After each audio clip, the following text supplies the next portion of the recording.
Hello viewers, welcome to the commerce classes. ఈ వీడియోలో మనము బిజినెస్లో సబ్జెక్ట్ నుంచి 4th యూనిట్ స్టార్ట్ చేస్తున్నాం అనమాట.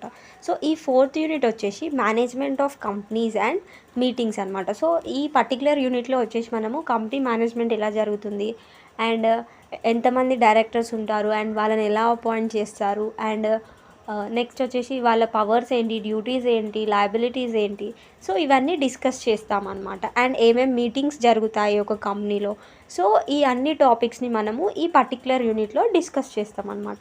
సో ఈ యూనిట్ అనేది మనకి 3 చాప్టర్స్గా డివైడ్ చేసిండ్రు అనమాట. సో ఈ 3 చాప్టర్స్లో ఫస్ట్ చాప్టర్ వచ్చేసి కంపెనీ మేనేజ్మెంట్, సెకండ్ చాప్టర్ వచ్చేసి సిఎస్ఆర్ అండ్ సిఎస్ఆర్ కమిటీ అంటే కార్పొరేట్ సోషల్ రెస్పాన్సిబిలిటీ అంటాం కదా. సో ఆ టాపిక్ రిలేటెడ్ ఇన్ఫర్మేషన్ అంతా ఈ చాప్టర్లో ఉంటుంది. And next company meetings, committees and resolutions. So company meetings ఎలా జరుగుతాయి, ఏమేమి మీటింగ్స్ జరుగుతాయి అండ్ ఏమేమి రెజల్యూషన్స్ పాస్ చేస్తారు, సో ఇవన్నీ మనకి ఈ 3rd చాప్టర్లో ఉంటాయి అన్నమాట. సో ఈ వీడియోలో వచ్చేసి మనము కంపెనీ మేనేజ్మెంట్, సో అంటే ఈ 3 చాప్టర్స్లో ఫస్ట్ చాప్టర్ని స్టార్ట్ చేద్దాం. Okay, if possible we will complete this chapter in this video only. Okay, so now without getting late, let's begin our discussion related to the first chapter, that is company management.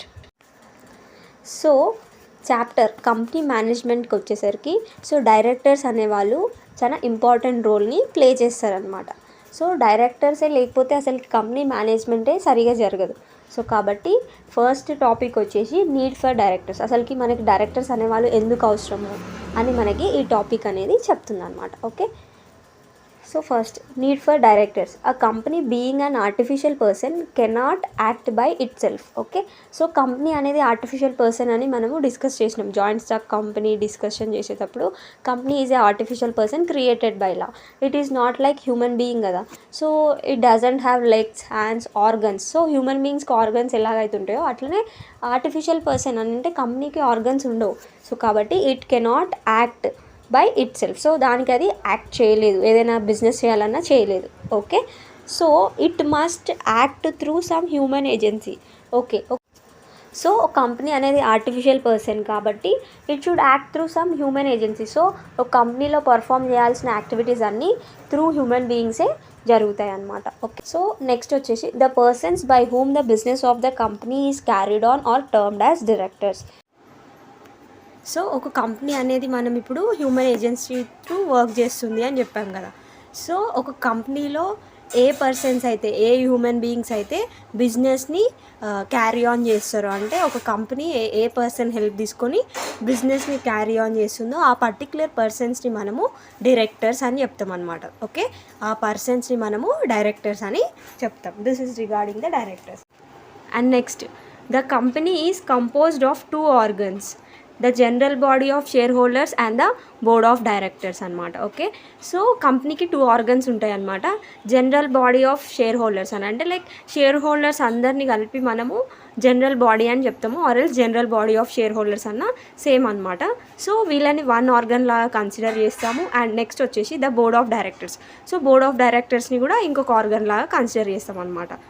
Okay, so ఈ company అనేది ఎలా run అవుతుంది, share హోల్డర్స్తో and board of directors హెల్ప్తోని run అవుతుంది అనమాట. Okay, the board is the management body to whom is entrusted the whole management of the company. It is constituted by the general body. Okay, so ఈ board అనేది managerial body అనమాట. So అంటే company management అంతా ఈ board of directors చేస్తారు. Okay, so మరి ఈ బోర్డ్ని ఎవరు కాన్స్టిట్యూట్ చేస్తారు అని అంటే జనరల్ బాడీ. జనరల్ బాడీ అంటే ఏంటి, షేర్ హోల్డర్స్ ఈ యొక్క డైరెక్టర్స్ని అపాయింట్ చేయడం జరుగుతుంది. కాన్స్టిట్యూటెడ్ అని అంటే అపాయింటెడ్ అని చెప్పొచ్చు అనమాట. So this is regarding the need for directors. Okay, మనము జనరల్ బాడీని అండ్ బోర్డ్ ఆఫ్ డైరెక్టర్స్ని 2 organs అని ఎందుకు చెప్పినాము, బోర్డ్ ఆఫ్ డైరెక్టర్స్ ఏమో మేనేజ్మెంట్ చేస్తున్నారు కంపెనీ, అండ్ ఈ బోర్డ్ ఆఫ్ డైరెక్టర్స్ని ఎవరు అపాయింట్ చేస్తున్నారు, జనరల్ బాడీ అపాయింట్ చేస్తుంది కాబట్టి 2 main organs of the company అని మనం చెప్పొచ్చు అనమాట. Okay, so this is regarding the need for directors. And next వచ్చేసి the act recognize the need for directors and their vital position to a company. It requires every company to have its board of directors. Okay, so the act అనంటే ఏ act ఇది, companies act 2013 అనమాట. So act అనేది ఏం చేసింది అని అంటే like directors యొక్క need అంటే వాళ్ళ ఇంపార్టెన్స్ కంపెనీకి ఎంత ఉంది అని రికగ్నైజ్ చేసి ఏం చేసిండనంటే లైక్ ఎవ్రీ కంపెనీ ప్రతి ఒక్క కంపెనీకి వాళ్ళ బోర్డ్ ఆఫ్ డైరెక్టర్స్ అనేది ఉండాలి అని చెప్పేసి ఒక స్టాట్యుటరీ రిక్వైర్మెంట్ అనేది తీసుకొచ్చిందనమాట. ఇంకా కంపల్సరీగా బోర్డ్ ఆఫ్ డైరెక్టర్స్ అనేవాళ్ళు ఉండాలి, to the minimum board of directors అనేవాళ్ళు ఉండాలి అని చెప్పి ఒక స్టాట్యుటరీ రిక్వైర్మెంట్ని తీసుకురావడం జరిగింది, companies act 2013. Okay, next as per the section 149. So section 149 ప్రకారంగా every public company minimum 3 directors ఉండాలి, ప్రైవేట్ కంపెనీకి మినిమం 2 డైరెక్టర్స్ ఉండాలి, 1 పర్సన్ కంపెనీకి మినిమం 1 డైరెక్టర్ ఉండాలన్నమాట. సో ఒక కంపెనీకి directors minimum board of directors ఎంతమంది ఉండాలి, పబ్లిక్ కంపెనీలో అయితే 3, ప్రైవేట్ కంపెనీలో అయితే 2, 1 పర్సన్ కంపెనీలో అయితే 1. అండ్ ఈ 3 కంపెనీస్లో మ్యాక్సిమం నెంబర్ ఆఫ్ డైరెక్టర్స్ మనకి 15 వరకు ఉండొచ్చు అనమాట. సో 15 డైరెక్టర్స్ మ్యాక్సిమం ఉండొచ్చు అనమాట. Okay, so this is regarding the number of directors, minimum and maximum number of directors. Okay, and next ఇప్పుడు మనం meaning of board of directors చూద్దాం. Okay, so section 2 subsection 10 ప్రకారంగా BOD అంటే board of directors or board in relation to a company means the collective body of directors of the company అన్నమాట. Okay, so మనము BOD అంటే board of directors అన్న board అన్న ఒకటే అనమాట. So అని అంటే లైక్ అందరు డైరెక్టర్స్ని కలెక్టివ్గా చెప్పాలి అని అంటే మనము బోర్డ్ ఆఫ్ డైరెక్టర్స్ అనొచ్చు, లేకపోతే ఓన్లీ బోర్డ్ అని కూడా చెప్పొచ్చు అనమాట. Okay, so this is the meaning of board of directors. In fact the expression directors is also used to mean the board. Okay, so ఇప్పుడు కలెక్టివ్గా చెప్తున్నాం కదా బోర్డ్ ఆఫ్ డైరెక్టర్స్, అందరు డైరెక్టర్స్ని కలిపి బోర్డ్ ఆఫ్ డైరెక్టర్స్ అంటున్నాము, బోర్డ్ అంటున్నాము. Okay, మళ్ళీ ఈ board of డైరెక్టర్స్ని బోర్డ్ని refer చేయడానికి కోసం మనము డైరెక్టర్స్ అనే సింపుల్ వర్డ్ని కూడా యూజ్ చేయొచ్చు అనమాట. ఓకే, సో డైరెక్టర్స్ అన్నా బోర్డ్ అన్నా బోర్డ్ ఆఫ్ డైరెక్టర్స్ అన్నా ఒకటే. సో ఈ మీనింగ్ మనం గుర్తుంచుకోవాలి. ఓకే, అండ్ నెక్స్ట్ వచ్చేసి the board directs, controls, managers and superintendents the affairs of the company. So companies యొక్క యాక్టివిటీస్ని అన్నిటినీ బోర్డు డైరెక్ట్ చేస్తుంది, మేనేజ్ చేస్తుంది, కంట్రోల్ చేస్తుంది అండ్ సూపర్వైజ్ చేస్తుంది అనమాట. So that company is not going to get any losses. So లాసెస్లోకి వెళ్ళకుండా ప్రాఫిట్స్లోనే ఉండడం కోసము కంపెనీ యొక్క ఎఫ్ఐఆర్స్ని direction, management and control, supervise ఎవరు చేస్తారు అని అంటే board of directors or board చేస్తుంది అనమాట. ఓకే, సో నెక్స్ట్ వచ్చేసి directors can exercise power only when they act collectively. Okay, so directors activities అన్నీ ఎందుకోసం పర్ఫామ్ చేస్తారు, కంపెనీ కోసమే కదా, కంపెనీని రిప్రజెంట్ చేస్తూనే కదా కంపెనీ బిహాఫ్ వీళ్ళు యాక్ట్ చేస్తారు. సో ఇట్లా ఎప్పుడైతే అందరు డైరెక్టర్స్ కలిపి కలెక్టివ్గా ఒక యాక్టివిటీని పర్ఫామ్ చేసినా, ఒక డెసిషన్ తీసుకున్నా, అప్పుడే ఆ యొక్క డెసిషన్, ఆ యొక్క యాక్టివిటీ అనేది, ఆ యొక్క రిప్రజెంటేషన్ అనేది వ్యాలిడ్గా ఉంటుంది. అంతే తప్పితే and individual director has no authority to act on the behalf of the company. So ఒక్క ఇండివిజువల్ డైరెక్టరే నేను ఒక్కనే రిప్రజెంట్ చేస్తా కంపెనీని అని అంటే కుదరదు. So behalf of the company నేను ఒక్కనే ఈ యాక్టివిటీ పర్ఫామ్ చేస్తానంటే కుదరదు. అందరూ కలిసి ఒక యాక్టివిటీ పర్ఫామ్ చేసినప్పుడు, ఒక డెసిషన్ తీసుకున్నప్పుడు, ఒక ప్రాజెక్ట్ని యాక్సెప్ట్ చేసినా రిజెక్ట్ చేసినా అది వ్యాలిడ్గా ఉంటుంది. అంతేగాని ఇండివిజువల్ డైరెక్టర్ చేస్తే అది వ్యాలిడ్ కాదు. కొన్ని కేసెస్లో వ్యాలిడిటీ ఉంటుంది. అది ఏ కేసెస్లో చూద్దాం మనం ఇప్పుడు. Okay, so an individual director has no authority to act on behalf of the company unless he is so authorized by the act. So companies యాక్ట్లో ఒక ఇండివిజువల్ డైరెక్టర్ కంపెనీని రిప్రజెంట్ చేయొచ్చు అని ఆథరైజేషన్ ఇచ్చినప్పుడు, అప్పుడు కూడా ఇండివిజువల్గా behalf of the company act చేస్తున్నప్పుడు వ్యాలిడ్ అవుతుంది అది.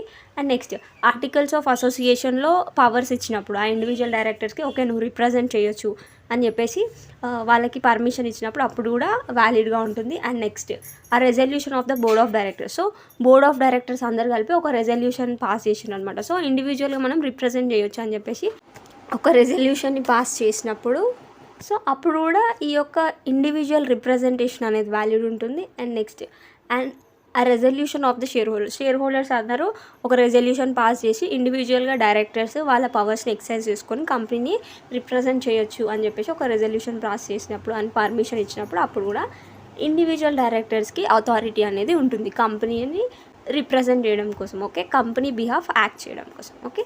So this is regarding the meaning of board of directors and how they can exercise their powers. So next ఒక చిన్న పాయింట్ మనం గుర్తుపెట్టుకోవాల్సింది ఏంటి అని అంటే, డైరెక్టర్స్ లాగా ఎవరిని అపాయింట్ చేయొచ్చు అని అంటే ఇండివిజువల్ పర్సన్స్ అని అంటే, ఒక ఇండివిజువల్ పర్సన్స్ అంటే ఒక హ్యూమన్ బీయింగ్ని మనము డైరెక్టర్ లాగా అపాయింట్ చేయగలుగుతాం, అంతే తప్పితే బాడీ కార్పొరేట్స్ అంటే వేరే కంపెనీస్ని మనము అపాయింట్ చేయలేము డైరెక్టర్స్ లాగా, అసోసియేషన్ ఆఫ్ పర్సన్స్ని మనము అపాయింట్ చేయలేము, అండ్ నెక్స్ట్ పార్ట్నర్షిప్ ఫర్మ్స్ని మనం డైరెక్టర్స్ లాగా అపాయింట్ చేయలేము అనమాట. కొన్ని ఎక్సెప్షనల్ కేసెస్ ఉంటాయి, అందులో తప్పితే ఇంకా వేరే కేసెస్లో మనము ఆ యొక్క బాడీ కార్పొరేట్స్ని కావచ్చు, అంటే కంపెనీస్ని కావచ్చు, లేకపోతే పార్ట్నర్షిప్ ఫర్మ్ని కావచ్చు, అసోసియేషన్ ఆఫ్ పర్సన్స్ని కావచ్చు, మనము డైరెక్టర్స్ లాగా అపాయింట్ చేయడానికి ఉండదు. ఓన్లీ మనము ఇండివిజువల్స్ని మాత్రమే మనము డైరెక్టర్స్ లాగా అపాయింట్ చేయడానికి ఛాన్స్ ఉంటుంది అనమాట, ఓకే. అండ్ నెక్స్ట్ టాపిక్ వచ్చేసి నెంబర్ ఆఫ్ డైరెక్టర్స్. సో మనం ఆల్రెడీ డిస్కస్ చేసినాం కదా. సో పబ్లిక్ కంపెనీకి అయితే minimum number of directors 3 members ఉండాలి, అండ్ ప్రైవేట్ కంపెనీకి అయితే మినిమం 2 డైరెక్టర్స్ ఉండాలి, 1% కంపెనీకి అయితే 1 డైరెక్టర్ ఉండొచ్చు మినిమం. ఇది మ్యాక్సిమం ఎంతమంది డైరెక్టర్స్ ఉండొచ్చు అని అంటే 15 డైరెక్టర్స్ ఉండొచ్చు, కానీ ఒక్కొక్కసారి 15 కన్నా ఎక్కువ మంది డైరెక్టర్స్ అవసరం అవుతుంది.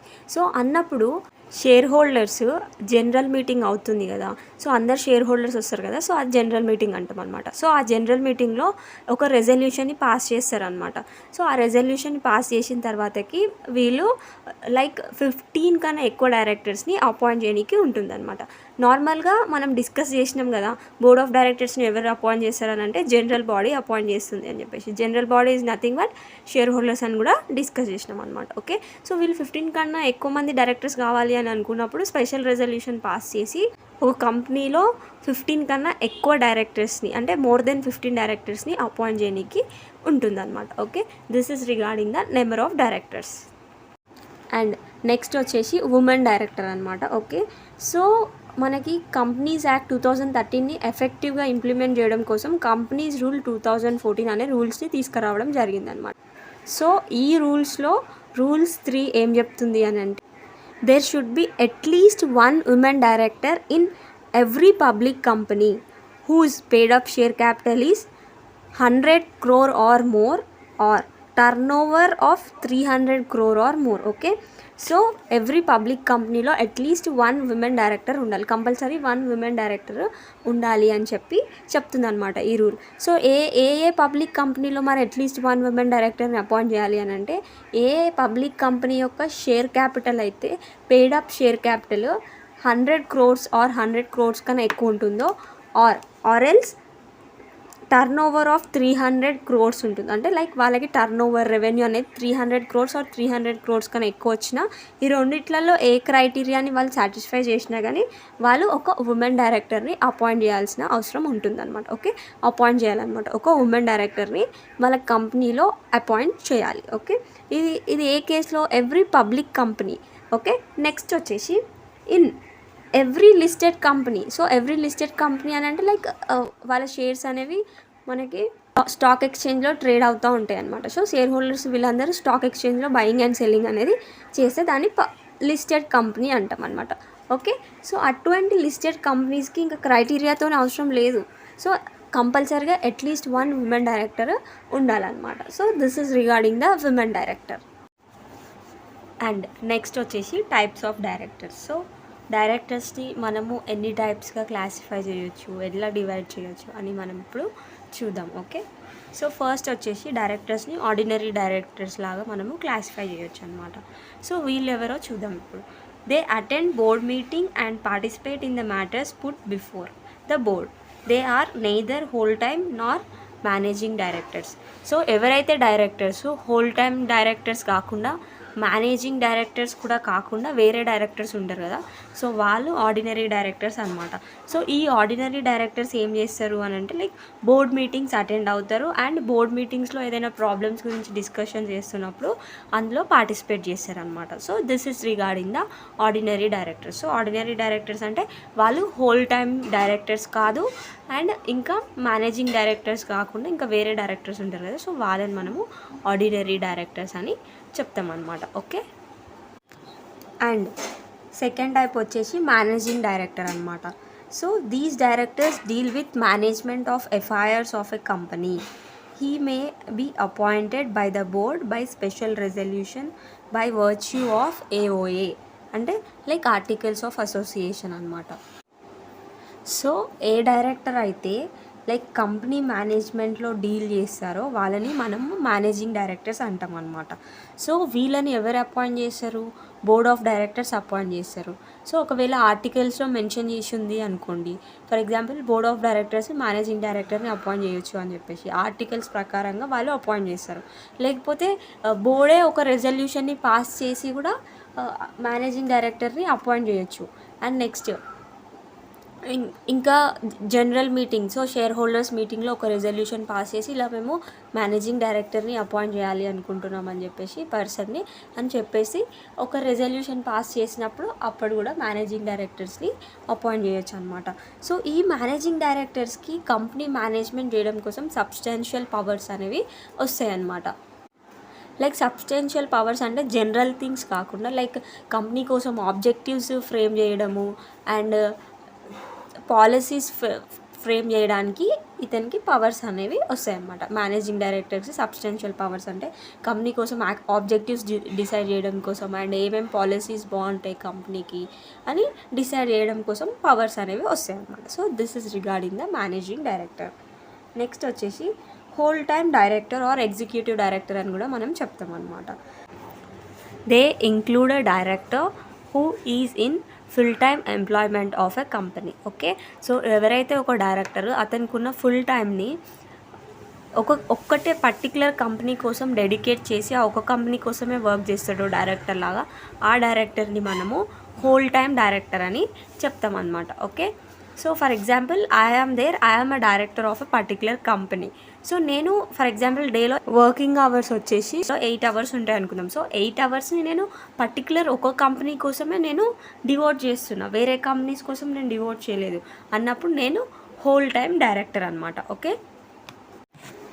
నెక్స్ట్ వచ్చేసి additional directors. Okay, they are appointed by the BOD under section 161 between 2 annual general meetings subjected to the provisions of the AOA of the company. Okay, so ఈ పాయింట్ డిస్కస్ చేసే కన్నా ముందు మనము ఒక point గుర్తుంచుకోవాలి. అది ఏంటి అని అంటే లైక్ నార్మల్గా షేర్ హోల్డర్స్ జనరల్ మీటింగ్స్లోనే డైరెక్టర్స్ని అపాయింట్ చేస్తారనమాట. ఓకే, అంటే డైరెక్టర్స్ని షేర్ హోల్డర్స్ మాత్రమే జనరల్ మీటింగ్స్లో అపాయింట్ చేస్తారనమాట నార్మల్గా.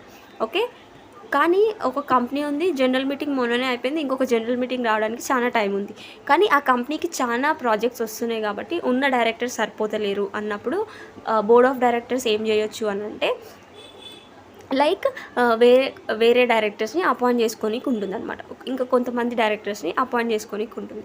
సో ఏ డైరెక్టర్స్ని అయితే 2 యాన్యువల్ జనరల్ మీటింగ్స్కి మధ్యలో బోర్డ్ ఆఫ్ డైరెక్టర్స్ అపాయింట్ చేశారో ఆ డైరెక్టర్స్ని మనము అడిషనల్ డైరెక్టర్స్ అని చెప్తాం అన్నమాట. మరి బోర్డ్ ఆఫ్ డైరెక్టర్స్ ఎప్పుడు అట్లా అపాయింట్ చేయనీకి ఉంటుంది అని అంటే ఆర్టికల్స్ ఆఫ్ అసోసియేషన్లో వాళ్ళకి బోర్డ్ ఆఫ్ డైరెక్టర్స్ అపాయింట్ చేయొచ్చు అని మెన్షన్ చేసినప్పుడు, వాళ్ళకి పవర్స్ ఇచ్చినప్పుడు అప్పుడు మాత్రమే వీళ్ళు అడిషనల్ డైరెక్టర్స్ని అపాయింట్ చేయడానికి ఛాన్స్ ఉంటుంది.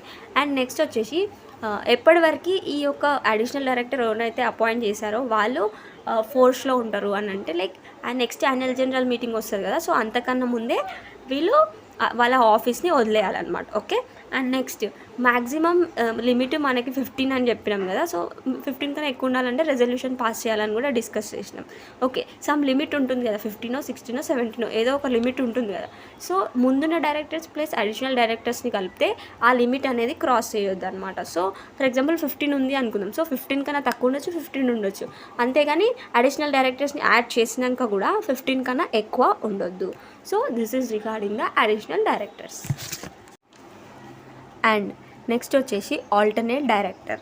A director who is appointed in the absence of the original director for the period not less than 3 months from India is called as an alternate director. Okay, so for example ఒక director ఉన్నారు కంపెనీలో అనుకుందాం. So ఆ director 3 months నుంచి ఇండియాలో లేరు అన్నప్పుడు ఈ డైరెక్టర్ ప్లేస్లో ఎవరినైతే ఇంకొక పర్సన్ని డైరెక్టర్ లాగా అపాయింట్ చేస్తారో ఆ పర్సన్ని మనము ఆల్టర్నేట్ డైరెక్టర్ అంటాం.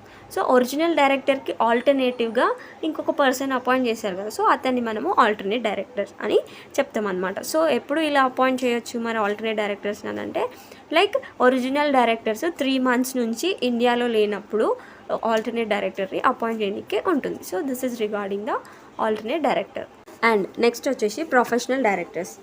Any director possessing professional qualification and do not have any pecuniary interest in the company are called as professional directors. Okay, so for example కొంతమంది పర్సన్స్ ఉన్నారు అనుకుందాం. సో వాళ్ళు ప్రొఫెషనల్ కోర్సెస్ చేసిండ్రు, ఇట్ మేబీ CA, CMA, ఇంకా వేరే courses ఉంటాయి కదా, so అవన్నీ చేసి ఉండొచ్చు. ఓకే, సో వాళ్ళని మనం మన కంపెనీలో డైరెక్టర్స్ లాగా అపాయింట్ చేసుకున్నప్పుడు వాళ్ళని మనం ప్రొఫెషనల్ డైరెక్టర్స్ అని చెప్తామన్నమాట. Okay, so this is regarding the professional directors.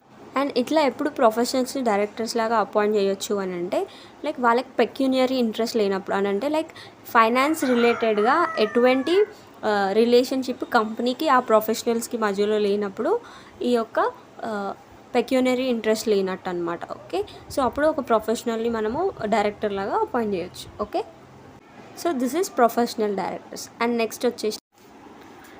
Next వచ్చేసి nominee directors. The banks and the financial institutions which grants financial assistance to the company generally impose a condition as to appointment of their representative on the board of the concerned company.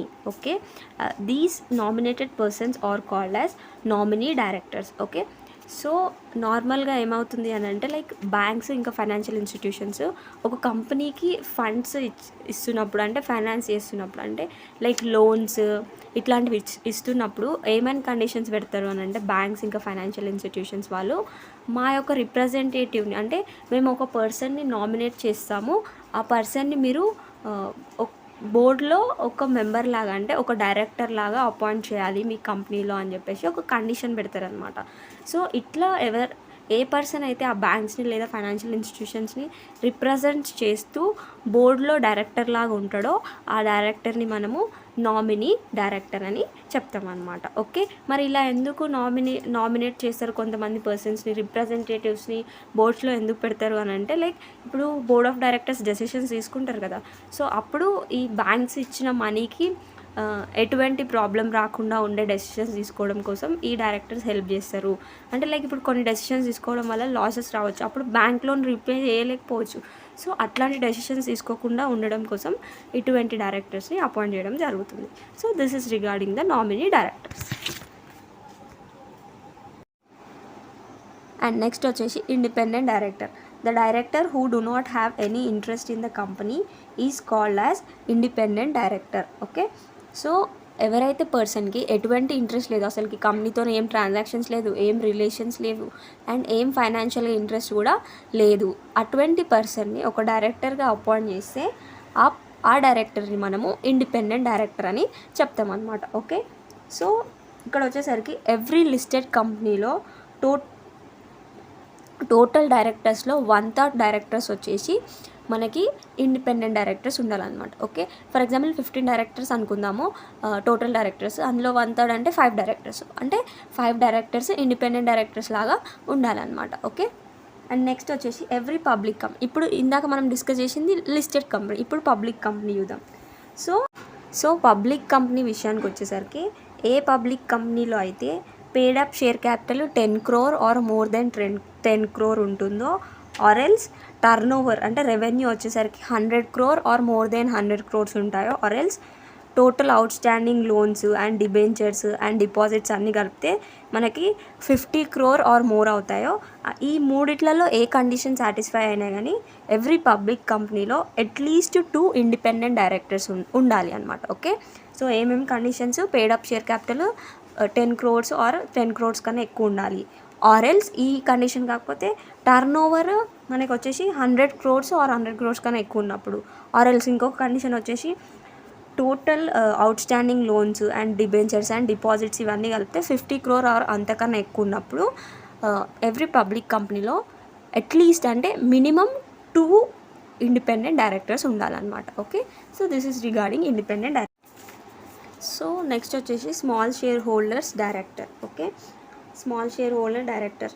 So small shareholder అంటే ఎవరు అని అంటే like ఎవరికైతే ₹20,000 are 20,000 worth కన్నా తక్కువ shares ఉన్నాయో అని అంటే లైక్ అతని దగ్గర ఉన్న షేర్స్ అన్నిటిని వాల్యూ చేస్తే 20,000 ఆర్ 20,000 కన్నా తక్కువ వస్తుంది వాల్యూ అన్నప్పుడు అటువంటి షేర్ హోల్డర్ మనకి స్మాల్ షేర్ హోల్డర్ అవుతారు అనమాట. ఓకే, సో మరి స్మాల్ షేర్ హోల్డర్ డైరెక్టర్ని ఏ కంపెనీలో అపాయింట్ చేయడానికి ఉంటుంది అని అంటే లైక్ ఏ కంపెనీలో అయితే పేడప్ షేర్ క్యాపిటల్, ఏ కంపెనీకి అయితే పేడప్ షేర్ క్యాపిటల్ 5 crore ఉంటుందో అండ్ ఏ కంపెనీలో అయితే స్మాల్ షేర్ హోల్డర్స్ 1000 మెంబర్స్ ఉంటారు, సో 1000 స్మాల్ షేర్ హోల్డర్స్ ఉంటారో ఆ యొక్క కంపెనీలో మనం స్మాల్ షేర్ హోల్డర్ డైరెక్టర్ని అపాయింట్ చేయడానికి ఛాన్స్ ఉంటుంది. ఓకే, సో ఇదంతా బాగానే ఉంది. ఇదంతా కంపెనీకి ఉండాల్సిన కండిషన్స్ గురించి. అండ్ సో ఈ 2 కండిషన్స్ సాటిస్ఫై అయినప్పుడే మనము స్మాల్ షేర్ హోల్డర్ డైరెక్టర్ని ఒక కంపెనీలో అపాయింట్ చేయడానికి ఛాన్స్ వస్తుంది అంతే. ఓకే, సో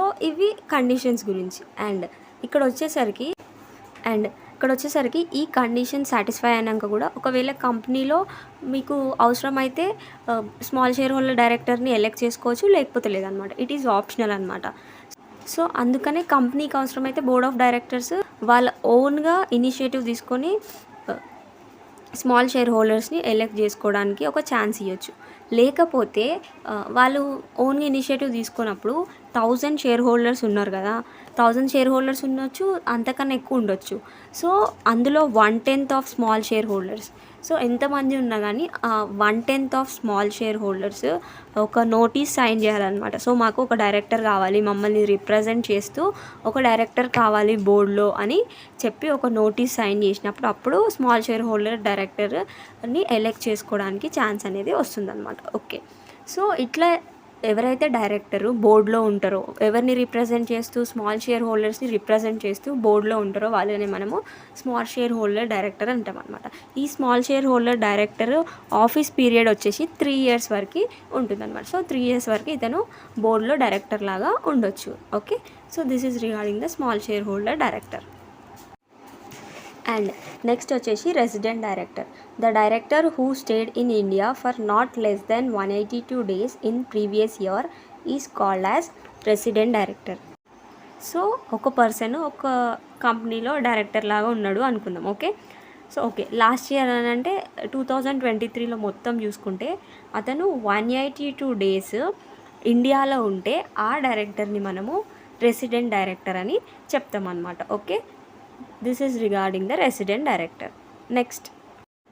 నెక్స్ట్ వచ్చేసి చీఫ్ ఫైనాన్షియల్ ఆఫీసర్ అంటే CFO అనమాట.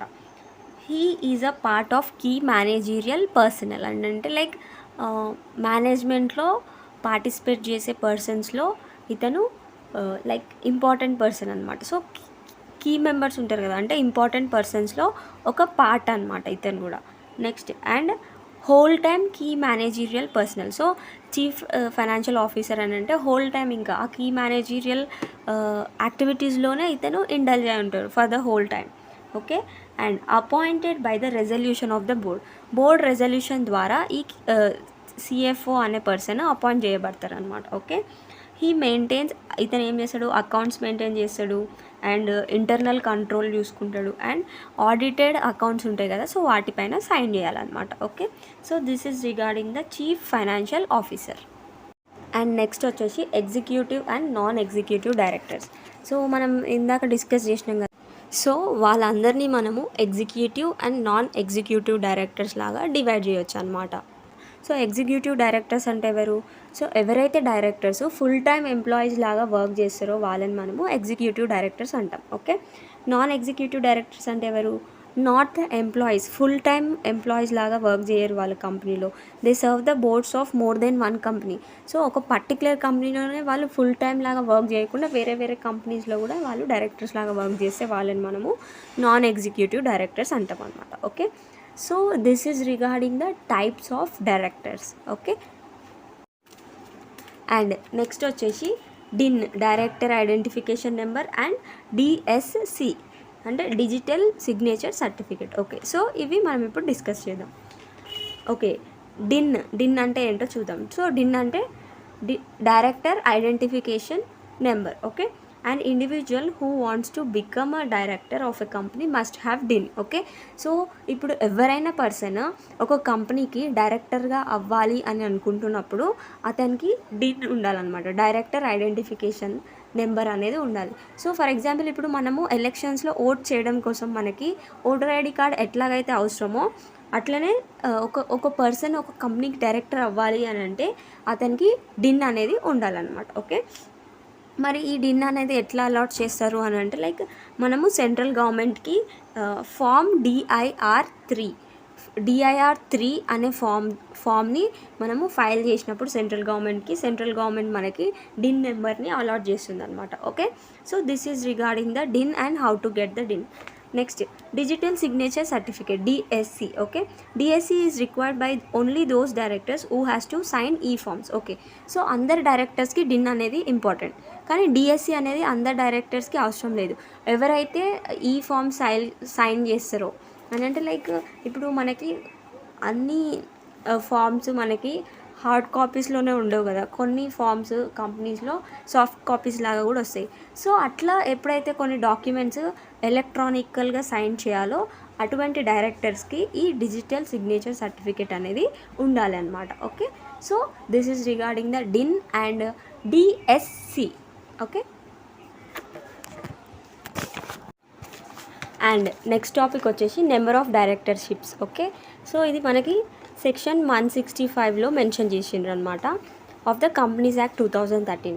సో నెంబర్ ఆఫ్ డైరెక్టర్షిప్స్ అంటే ఏంటి అని అంటే ఒక్క పర్సన్ ఎన్ని కంపెనీస్లో డైరెక్టర్ లాగా వర్క్ చేయొచ్చు అని అర్థం అనమాట. Okay, so let's see in 20 companies. So number of directorships ఎన్ని ఉండొచ్చు ఒక్క డైరెక్టర్కి అని అంటే 20 ఉండొచ్చు అనమాట. సో ఒక డైరెక్టర్ 20 కంపెనీస్లో డైరెక్టర్ లాగా వర్క్ చేయొచ్చు. Okay, in this 20 companies a person can be as a director in only 10 public companies. Okay, so 20 కంపెనీస్లో ఒక పర్సన్ డైరెక్టర్ లాగా వర్క్ చేయొచ్చు అని చెప్తున్నాం కదా.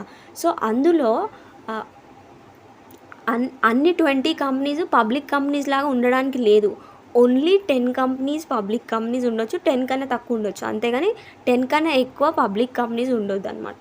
సో ఇప్పుడు ఇతను 20 కంపెనీస్లో డైరెక్టర్లా ఉన్నాడు అని అంటే 5 కంపెనీస్ పబ్లిక్ కంపెనీస్ ఉండొచ్చు, లేకపోతే 10 కంపెనీస్ పబ్లిక్ కంపెనీస్ ఉండొచ్చు, అంతేగాని 10 కన్నా ఎక్కువ కంపెనీస్ పబ్లిక్ కంపెనీస్ అయి ఉండొద్దు అనమాట out of that 20 companies. Okay, so this is regarding the number of directorships. And కొన్ని కండిషన్స్ ఉన్నాయి, ఏంటో చూద్దాము. Anyone who is holding more than 20 directorships before the act shall within 1 year. So ఎవరైతే అంటే ఇప్పుడు యాక్ట్లో చెప్పిరు 2013లో యాక్ట్లో మనకి ఇవన్నీ వచ్చినాయి అన్నమాట, అంతకుముందు లేవు. సో అన్నప్పుడు అంతకన్నా ముందు ఎవరైతే 20 కన్నా ఎక్కువ కంపెనీస్లో డైరెక్టర్ లాగా వర్క్ చేస్తున్నారో వాళ్ళు ఏం చేయాలి అని అంటే విత్ ఇన్ 1 year 2013లో యాక్ట్ వచ్చింది కదా, సో అది ఏ రోజైతే ఫోర్స్లోకి వచ్చిందో ఆ రోజు నుంచి విత్ ఇన్ 1 year లోపు ఈ పర్సన్స్ ఏం చేయాలి అని అంటే choose companies in which he wishes to continue. So ఆ 20 కన్నా ఎక్కువ కంపెనీస్ ఉన్నాయి కదా, సో 30 కంపెనీస్ అనుకుందాం. సో అందులో ఏ 20 కంపెనీస్లో ఇతను కంటిన్యూ అవ్వాలి అనుకుంటున్నాడో అది చూస్ చేసుకోవాలి. And resigned in other companies. So 30 companies అనుకున్నాం కదా మనము, సో ఇందులో 20 కంపెనీస్ సెలెక్ట్ చేసుకుని ఇంకా 10 కంపెనీస్లో అతను రిజైన్ చేసేయాలన్నమాట. And intimate the choice to each company and registrar. So ఇతను ఏం చేయాలి అని అంటే ఈ డైరెక్టర్ ఎవరైతే రిజైన్ చేసిండ్రో ఆ ఇన్ఫర్మేషన్ అంతా రిజిస్ట్రార్కి అండ్ ఆ పర్టికులర్ కంపెనీస్కి ఇవ్వాలన్నమాట. సో ఏ కంపెనీస్లో అతను రిజైన్ చేసిండో ఆ కంపెనీస్కి ఇన్ఫర్మేషన్ ఇవ్వాలి అండ్ రిజిస్ట్రార్కి కూడా ఇన్ఫర్మేషన్ ఇవ్వాలి. అండ్ ఏ కంపెనీస్లో ఇతను కంటిన్యూ అవ్వాలనుకుంటున్న వాళ్ళకి కూడా ఇన్ఫర్మేషన్ అనేది ఇవ్వాలన్నమాట. ఓకే, అండ్ నెక్స్ట్ వచ్చేసి following companies are excluded in calculating number of companies in which a person may be a director. Okay, so మనం ఏమైనా డిస్కస్ చేసినాం, ఒక డైరెక్టర్ ఓన్లీ 20 కంపెనీస్లో మాత్రమే డైరెక్టర్ లాగా వర్క్ చేయొచ్చు ఒక పర్సన్ అని డిస్కస్ చేసినాం కదా. సో కానీ కొన్ని కంపెనీస్ ఉంటాయి, సో అటువంటి కంపెనీస్లో ఆ పర్సన్ డైరెక్టర్ లాగా ఉన్నా కానీ సో మనం 20 కంపెనీస్ క్యాలిక్యులేట్ చేసేటప్పుడు ఇంక్లూడ్ చేయమన్నమాట. ఓకే, సో అవేంటో చూద్దాం మనం ఇప్పుడు. ఓకే, ఫస్ట్ వచ్చేసి private company which is neither a subsidiary nor a holding company of a public company.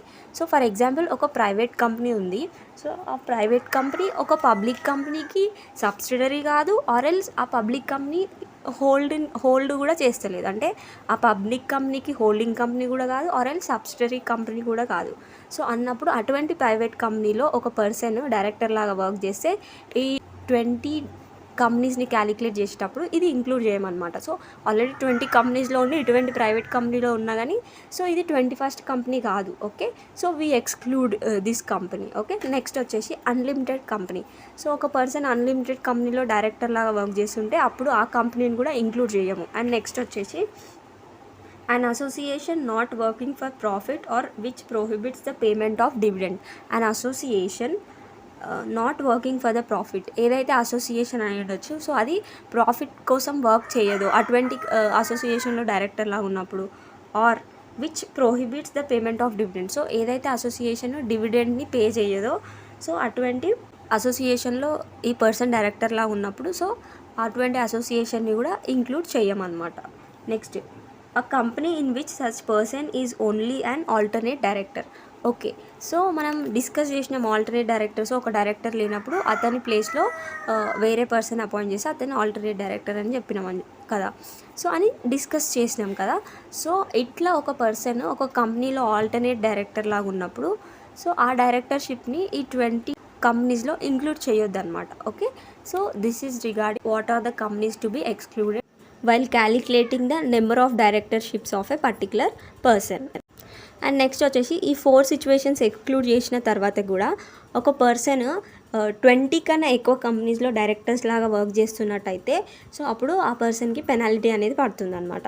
So penalty ఏంటి అని అంటే లైక్ ఫైన్ అనమాట. సో ఫైన్ అనేది ₹5,000 నుంచి 25,000 వరకు ఉండొచ్చు అనమాట. పర్ డేకి 5,000 నుంచి 25,000 కట్టాల్సిన అవసరము ఉంటుంది అనమాట. So this is regarding the penalty. And with this we have completed the discussion regarding the number of directorships. And next topic వచ్చేసి legal position of directors. Okay, so companies act కూడా ఏం చెప్పలేదు డైరెక్టర్స్ లీగల్ పొజిషన్ గురించి, కానీ to some extent మనము డైరెక్టర్స్ని agents, trustees and officers, employees, managing partners అని చెప్పొచ్చు అనమాట. సో మరి ఎందుకు చెప్పొచ్చు అని మనం ఇప్పుడు డిస్కస్ చేద్దాం. ఓకే, నెక్స్ట్, సో ఫస్ట్ వచ్చేసి director as an agent. So డైరెక్టర్ని ఏజెంట్ అని ఎందుకు అంటామో ఇప్పుడు చూద్దాం. Director is like an agent to the company because he takes decisions which are needed for the growth. Okay, so ఇప్పుడు మనం ఏమని డిస్కస్ చేసాం ఫస్ట్లో, so company is an artificial person కాబట్టి ఇది త్రూ కంపెనీ అనేది through human agency through work చేయాలి. So కాబట్టి ఈ డైరెక్టర్స్ ఎవరైతే ఉన్నారో వాళ్ళు ఈ కంపెనీకి ఏజెంట్స్ లాగానే వర్క్ చేస్తున్నారు కదా. అండ్ వీళ్ళు ఏం చేస్తారు, ఇంకా కంపెనీకి గ్రోత్కి అవసరమైన డెసిషన్స్ మాత్రమే తీసుకుంటారు. అండ్ నెక్స్ట్ వచ్చేసి he get in to agreement in the name of the company. Okay, వీళ్ళు ఏం చేస్తారు డైరెక్టర్స్, వీళ్ళ ఓన్ నేమ్లో అగ్రిమెంట్లోకి ఎంటర్ అవ్వరు కదా, కంపెనీ నేమ్లోనే అగ్రిమెంట్లోకి ఎంటర్ అవుతారు కాబట్టి so director is an agent to the company అని మనం చెప్పొచ్చు అనమాట. అండ్ నెక్స్ట్ వచ్చేసి directors as trustees. Okay, so trustees ఎలాగో మనం ఇప్పుడు చూద్దాం. Directors acts as trustees because they have to utilize the money, property, powers properly without wasting and misapplication. Okay, so ఇప్పుడు ఫర్ ఎగ్జాంపుల్ మనం ఒక ట్రస్ట్ డీడ్ క్రియేట్ చేసినప్పుడు ఒక ట్రస్టీని appoint చేస్తాం కదా. సో వాళ్ళు ఏం చేయాలి, మనము ఎవరికైతే ఫేవర్గా మనం ట్రస్ట్ డీడ్ చేసినామో సో వాళ్ళకి ఎటువంటి ప్రాబ్లం రాకుండా అన్నీ మనం ఇచ్చిన ఫైనాన్షియల్ రిసోర్సెస్ ఇవన్నిటిని మంచిగా మేనేజ్ చేయాలన్నమాట. సో అట్లనే డైరెక్టర్స్ కూడా ఒక ట్రస్టీస్ లాగా వర్క్ చేస్తారు కంపెనీకి. సో కంపెనీ యొక్క మనీని, కంపెనీ ఇచ్చిన పవర్స్ని అండ్ కంపెనీ యొక్క ప్రాపర్టీని వేస్ట్ కాకుండా అంటే ప్రాపర్గా యూజ్ చేస్తారు అండ్ మిస్అప్లికేషన్ చేయకుండా చూసుకుంటారు కాబట్టి వీళ్ళు ట్రస్టీస్ అని చెప్పొచ్చు అనమాట. మిస్అప్లికేషన్ అంటే వాళ్ళ సొంత ఉపయోగాల కోసం వాడుకోకుండా, సొంత అవసరాల కోసం కాకుండా ఓన్లీ కంపెనీ కోసమే వాడాలి అండ్ వేస్ట్ చేయొద్దు రిసోర్సెస్ని కాబట్టి సో డైరెక్టర్స్ ట్రస్టీస్ లాగా కూడా వర్క్ చేస్తారు అని మనం చెప్పొచ్చు. నెక్స్ట్ వచ్చేసి directors as officers. Okay, so ఇదేంటో చూద్దాం. Under section 2 subsection 59 of the companies యాక్ట్లో ఏమని చెప్పిండ్రో చూద్దాం. Okay, officer includes any director. So ఎవరైనా డైరెక్టర్ అయి ఉండొచ్చు ఆర్ ఎల్స్ మేనేజర్ అయి ఉండొచ్చు, ఎనీ కీ మేనేజరియల్ పర్సన్ అయి ఉండొచ్చు, పర్సనల్ అయి ఉండొచ్చు, or any person in accordance with whose directions or instructions the board, BOD, board of directors or any one or more of directions is or are accustomed to act. Okay, so అని అంటే ఎవరైనా director చెప్పిన ఇన్స్ట్రక్షన్స్తో కానీ or directions follow చేయాలి, and manager, key managerial person or any other person ఎవరిచ్చిన డైరెక్షన్స్ని, ఇన్స్ట్రక్షన్స్ని బోర్డ్ ఆఫ్ డైరెక్టర్స్ ఫాలో చేస్తారో వాళ్ళని మనము ఆఫీసర్స్ అంటాం అన్నమాట. Okay, so all directors are always treated as officers అన్నమాట. సో నార్మల్గా డైరెక్టర్స్ ఒక కంపెనీలో ఎంప్లాయ్మెంట్లో ఉన్నా లేకున్నా అందరు డైరెక్టర్స్ని ఆఫీసర్స్ లాగానే ట్రీట్ చేస్తారనమాట. సో అందుకనే డైరెక్టర్స్ యాజ్ ఆఫీసర్స్ లాగా కూడా యాక్ట్ చేస్తారు అని మనము చెప్పొచ్చు. నెక్స్ట్ వచ్చేసి directors as employees. Okay, where a director besides being a director is also in the service or employment of the company such as a manager, accountant or otherwise, he will be treated as an employee. He will get all the benefits as employees. Okay, so ఒక director ఉన్నారు అనుకుందాం, ఒక కంపెనీలో ఒక person director లాగా work చేస్తున్నారు and also ఎంప్లాయ్మెంట్లో ఉన్నారు. ఆ పర్సన్ ఎవరైతే ఉన్నారో డైరెక్టర్గా చేయడంతో పాటు వేరే ఎంప్లాయ్మెంట్ కూడా చేస్తున్నారు ఆ కంపెనీలో, లైక్ మేనేజర్లా ఉండుండొచ్చు, అకౌంటెంట్లా ఉండుండొచ్చు, ఆర్ ఏదైనా ఒక వర్క్ చేస్తూ ఉండొచ్చు. సో అప్పుడు ఆ పర్సన్ని మనము ఎంప్లాయీ లాగా ట్రీట్ చేస్తాము అండ్ ఎంప్లాయీస్కి వచ్చే బెనిఫిట్స్ అన్నీ కూడా ఈ డైరెక్టర్కి వస్తాయి అన్నమాట. సో డైరెక్టర్స్కి వచ్చే బెనిఫిట్స్తో పాటు ఎంప్లాయీకి వచ్చే బెనిఫిట్స్ కూడా వస్తాయి. ఓకే, అందుకనే మనము డైరెక్టర్స్ని సమ్టైమ్స్ ఎంప్లాయీస్ లాగా కూడా ట్రీట్ చేస్తాం అన్నమాట. ఓకే, అండ్ నెక్స్ట్ వచ్చేసి directors as managing partners. Okay, directors are also sometimes described as managing partners. So కొన్నిసార్లు డైరెక్టర్స్ని మేనేజింగ్ పార్ట్నర్స్ అని కూడా చెప్తాం. ఎందుకు అని అంటే because like a partner of the firm, ఒక పార్ట్నర్షిప్ ఫర్మ్లో పార్ట్నర్ ఎలాగైతే వర్క్ చేస్తాడో అట్లా they manage the affairs of the company. So వాళ్ళు కూడా కంపెనీ ఎఫ్ఐఆర్స్ని అట్లనే మేనేజ్ చేస్తారు and they are also usually important shareholders of the company. So వాళ్ళు కంపెనీకి important shareholders and they do all the proprietary functions like allotting shares. So షేర్స్ని allot చేయడము and calls చేయడము and షేర్స్ని ఫోర్ఫీటింగ్ చేయడము, so ఇదంతా చేస్తారు కాబట్టి managing directors అని చెప్పొచ్చు. కానీ నిజానికి వచ్చేసరికి but there is no mutual agency. Like ఇప్పుడు పార్ట్నర్షిప్ ఫామ్లో ఒక్కరు ఏదైనా వర్క్ చేస్తే మిగతా పార్ట్నర్స్ అందరూ లయబుల్ అవుతారు, కానీ కంపెనీలో అట్లా ఉండదు. కలెక్టివ్గా యాక్ట్ చేస్తేనే అందరూ లయబుల్ అవుతారు, ఒక్కరు యాక్ట్ చేస్తే అందరు లయబుల్ కాదు అని మనం డిస్కస్ చేసినాం కాబట్టి.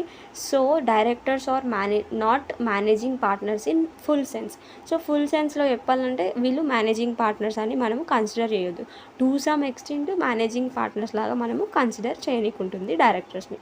Okay, with this we have completed the legal position of directors. Okay, so one thing what I want to tell you is, ఒకవేళ లీగల్ పొజిషన్ ఆఫ్ డైరెక్టర్స్ అనేది షార్ట్ క్వశ్చన్లో వస్తే ఏజెంట్స్ అనే పాయింట్, ట్రస్టీస్ అనే point and ఈ three ఇట్లలో అంటే officers, employees and managing పార్ట్నర్స్లో మీకు ఏది ఈజీగా అనిపిస్తే అది రాయొచ్చు. Okay, so you can write employees or else managing partners. Okay, so అట్లా అదే మనకి లాంగ్లో ఇచ్చారనుకోండి, so you right all 5 points. షార్ట్లో ఇస్తే ఏదైనా 3 points అట్లా రాసేసి వదిలేయండి అట్లా. ఓకే, నెక్స్ట్ టాపిక్ వచ్చేసి అపాయింట్మెంట్ ఆఫ్ డైరెక్టర్స్. సో ఇప్పుడు మనము అపాయింట్మెంట్ ఆఫ్ డైరెక్టర్స్ గురించి డిస్కస్ చేద్దాం. ఓకే, సో డైరెక్టర్స్ని ఎలా అపాయింట్ చేస్తారు, ఎవరెవరు అపాయింట్ చేయొచ్చు, సో ఇదంతా డిస్కస్ చేద్దాం. ఓకే, ఫస్ట్ వచ్చేసి appointment of first directors. So company start అయినప్పుడు ఎవరైతే ఫస్ట్గా డైరెక్టర్స్ అవుతారో, అంటే ఫస్ట్ ఇయర్లో డైరెక్టర్స్ అవుతారో వాళ్ళే ఫస్ట్ డైరెక్టర్స్ అనమాట. ఓకే, ఈ ఫస్ట్ డైరెక్టర్స్ని ఎలా అపాయింట్ చేస్తారో చూద్దాం. Okay, so appointment of first directors అనేది మనకి సెక్షన్ 152లో ఉంటుంది of the companies act. Okay, so first వచ్చేసి బై ఆర్టికల్స్. కంపెనీకి ఆర్టికల్స్ ఆఫ్ అసోసియేషన్ ఉంటుంది కదా, సో అందులో మెన్షన్ చేస్తారనమాట. సో ఎవరిని అపాయింట్ చేయాలి, ఏ మేనర్లో అపాయింట్ చేయాలి అని చెప్పేసి ఆర్టికల్స్లో ఉంటుంది. సో ఆర్టికల్స్లో ఆ ఇన్ఫర్మేషన్ ఉంటే ఆ ఇన్ఫర్మేషన్ ప్రకారంగా ఫస్ట్ డైరెక్టర్స్ని అపాయింట్ చేస్తారు. ఇఫ్ నాట్, ఒకవేళ ఆర్టికల్స్లో ఏ ఇన్ఫర్మేషన్ లేదు అన్నప్పుడు names of first directors are determined by the subscribers of MOA or majority of them.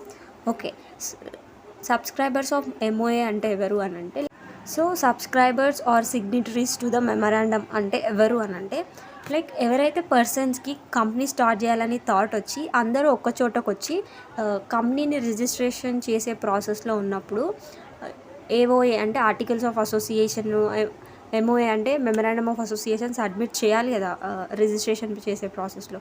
So అప్పుడు ఈ మెమరాండంలో ఎవరైతే సైన్ చేస్తారో వాళ్ళు signatories to the memorandum of association అని చెప్తాం. అండ్ ఈ సిగ్నిటరీస్ ఇంకా ఏం చేస్తారు అని అంటే వాళ్ళు కొన్ని షేర్స్ తీసుకుంటారు అనమాట. లైక్ కంపెనీ ఒక క్యాపిటల్లో వాళ్ళు కొన్ని షేర్స్ అనేవి సబ్స్క్రైబ్ చేసుకుంటారు కాబట్టి సబ్స్క్రైబర్స్ టు ద మెమరాండమ్ అని కూడా మనం చెప్తాం అనమాట. ఓకే, సో ఇట్లా ఆర్టికల్స్లో ఏ ఇన్ఫర్మేషన్ లేనప్పుడు సో ఈ పర్సన్స్ ఎవరైతే ఉన్నారో subscribers to the memorandum of association వీళ్ళు మెన్షన్ చేస్తారనమాట. ఈ పర్టికులర్ పర్సన్స్ని మేము ఫస్ట్ డైరెక్టర్స్ లాగా పెట్టాలి అనుకుంటున్నామని కొన్ని నేమ్స్ని ప్రపోజ్ చేస్తారు. ఓకే, సో అట్లా వీళ్ళు ఏదైనా ఒక నేమ్స్ని మెమరాండంలో ఇచ్చినట్టయితే ఎవరి నేమ్స్ అయితే ఇచ్చారో వాళ్ళని ఫస్ట్ డైరెక్టర్స్ లాగా చేస్తారు.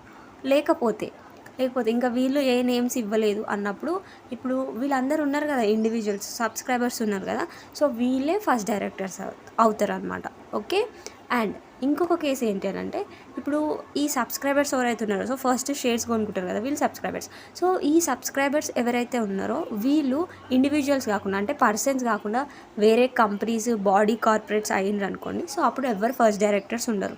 సో ఫస్ట్ ఏజిఎం వరకు ఇంకా డైరెక్టర్స్ అనే వాళ్ళే ఉండరు ఒక కంపెనీకి.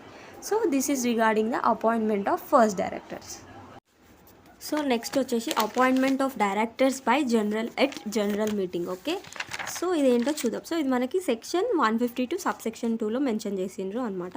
Appointment of directors at general meeting. Okay, so except for first డైరెక్టర్స్కి తప్పితే the subsequent directors are appointed by the company in the general meeting. So first directors తప్పితే ఇంకా మిగిలిన డైరెక్టర్స్ అందరినీ జనరల్ మీటింగ్లోనే అపాయింట్ చేస్తారనమాట. Okay, so 2/3 of the total directors are appointed in general meetings and these are subjected to retirement by rotation. Okay, so total number of director for example కంపెనీకి 15 directors ఉండాలి అని ఉంది అనుకుందాం.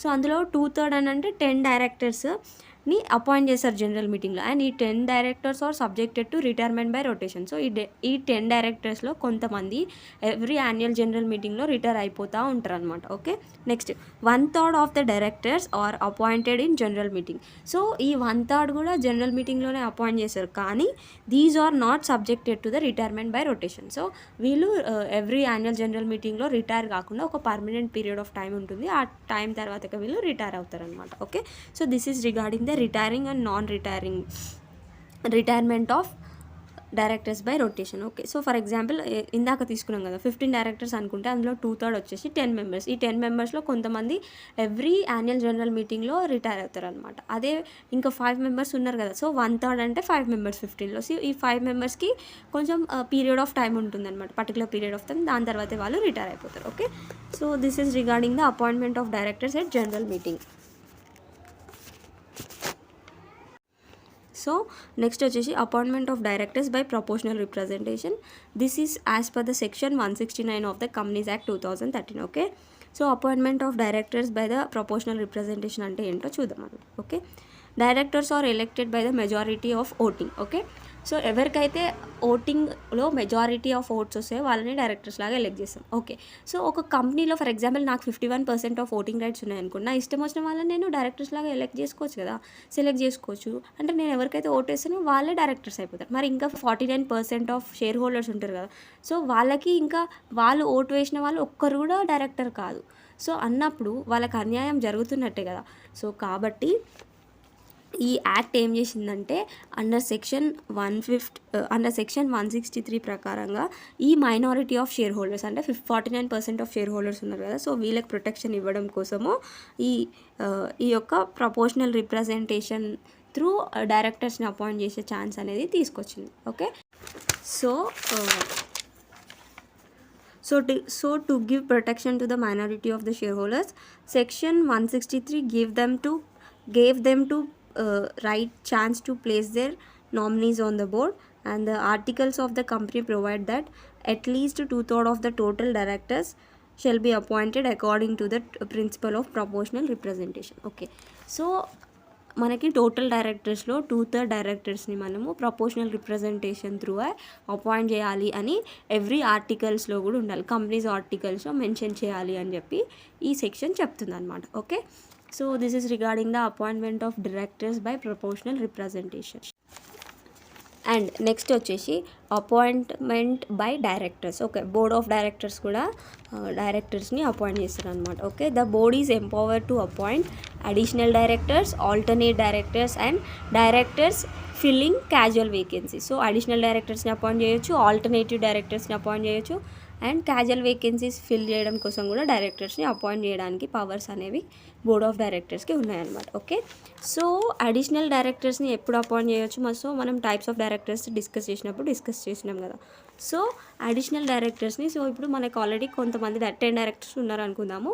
So ఆ directors సరిపోవట్లేదు, new projects వస్తున్నాయి, ఇంకో directors కావాల్సి వచ్చింది, కానీ ఏజీఎంకి చాలా టైం ఉంది అన్నప్పుడు బోర్డ్ ఆఫ్ డైరెక్టర్స్ ఒక డైరెక్టర్స్ని అపాయింట్ చేయొచ్చు అనమాట. ఓకే, సో ఈ డైరెక్టర్ ఎవరైతే అడిషనల్ డైరెక్టర్ ఉన్నారో ఈ పర్సన్ నెక్స్ట్ ఏజిఎం వరకే ఇతనికి ఆఫీస్ హోల్డ్ చేసుకోవడానికి ఛాన్స్ ఉంటుంది. సో నెక్స్ట్ ఏజిఎంలో ఒకవేళ అతన్ని నార్మల్ డైరెక్టర్ లాగా చేయాలంటే అందరు షేర్ హోల్డర్స్ వాళ్ళకి కన్సెంట్ ఇచ్చి ఓకే అంటే అప్పుడే అతను నార్మల్ డైరెక్టర్ లాగా మారచ్చు. ఓకే, అండ్ ఒకవేళ అడిషనల్ డైరెక్టర్స్ని అపాయింట్ చేయడానికి బోర్డ్కి పవర్స్ అనేవి ఆర్టికల్స్లో ఉంటే అప్పుడు మాత్రమే అడిషనల్ డైరెక్టర్ని అపాయింట్ చేయొచ్చు. ఒకవేళ బోర్డ్ వాళ్ళకి ఆర్టికల్స్ వాళ్ళకి పవర్స్ ఇస్తే అప్పుడు మాత్రమే వీళ్ళు అపాయింట్ చేయడానికి ఉంటుంది.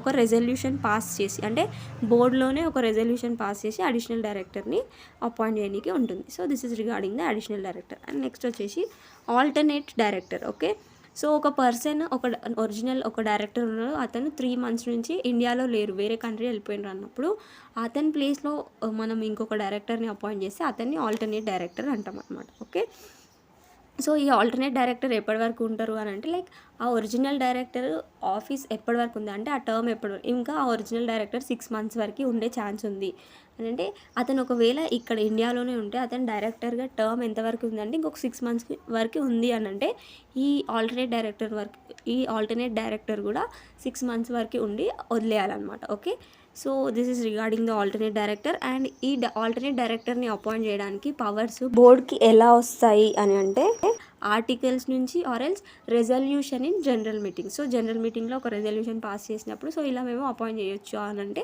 ఓకే అని అంటే సో అప్పుడు కూడా వీళ్ళు అపాయింట్ చేయడానికి ఉంటుంది.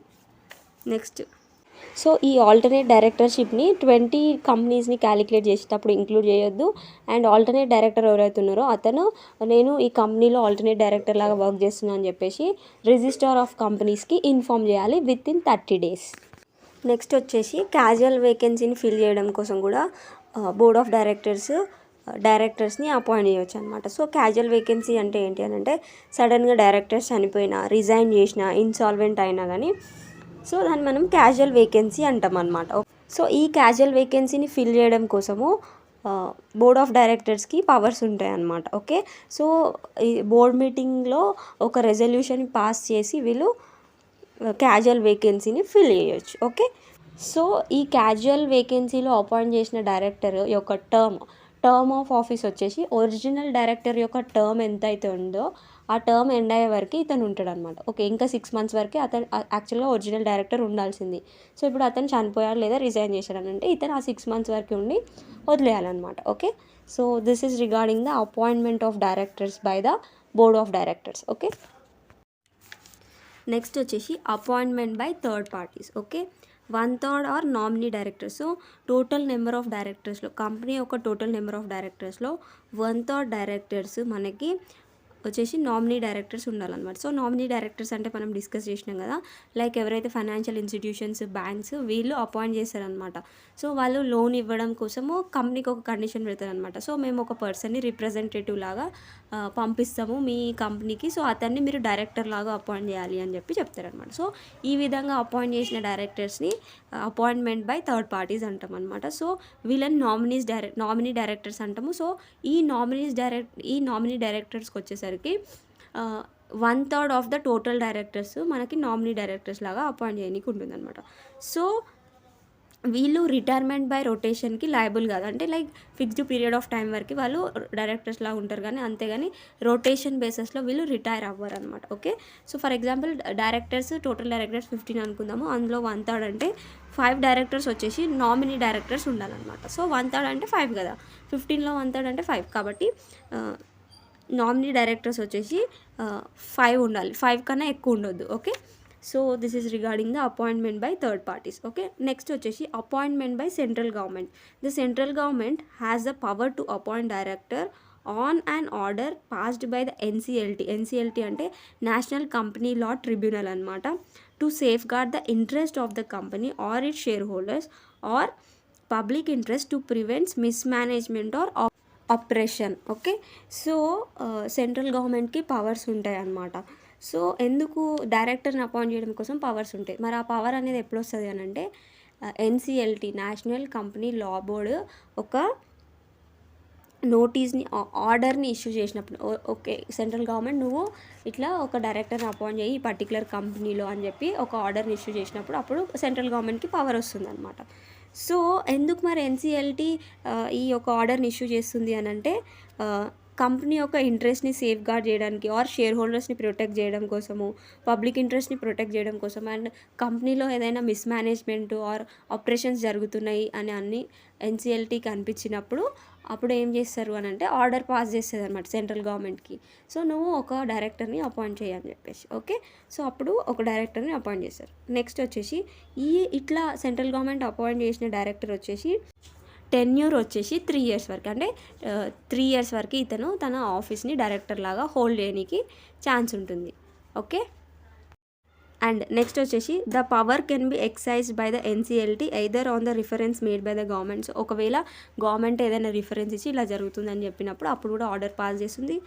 Or else and on and application. So ఒక అప్లికేషన్ చేసిండ్రంటే ఎవరు చేసిండ్రో చూద్దాం. Of not less then 100 members of the company. 100 members అంటే షేర్ హోల్డర్స్. 100 షేర్ హోల్డర్స్ ఎన్సిఎల్టీకి ఒక అప్లికేషన్ ఫైల్ చేసినప్పుడు, సో మాకు ఇలా జరుగుతుంది, సో మాకు ఒక షేర్ హోల్డర్ కావాలి, డైరెక్టర్ కావాలి అని చెప్పేసి అప్లికేషన్ ఫైల్ చేసినప్పుడు అప్పుడు కూడా ఆర్డర్ పాస్ చేస్తుంది. And next on and application of members of the company who hold 1/10 or more of the total voting power. Okay, so ఇంకా ఎవరు అప్లికేషన్ చేసే ఆర్డర్ పాస్ చేస్తుందంట ఎన్సిఎల్టీ అంటే like 1/10 of the voting power అని అంటే like ఇప్పుడు 100 votes ఉన్నాయనుకోండి, so అందులో 10 votes ఎవరికైతే ఉంటాయో వాళ్ళు అప్లికేషన్ ఫైల్ చేసినప్పుడు ఎన్సిఎల్టీ ఆర్డర్ని పాస్ చేస్తుంది central government. Okay, this is regarding the appointment by central government.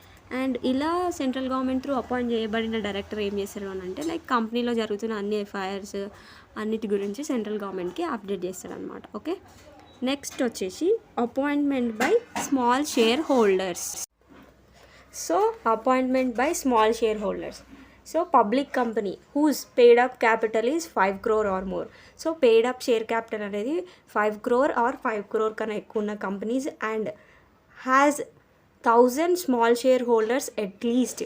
So ఆ కంపెనీలో 1000 స్మాల్ షేర్ హోల్డర్స్ ఉన్నారు అంటే ఏం చేస్తారు అని అంటే may elect at least 1 director to represent them on the board.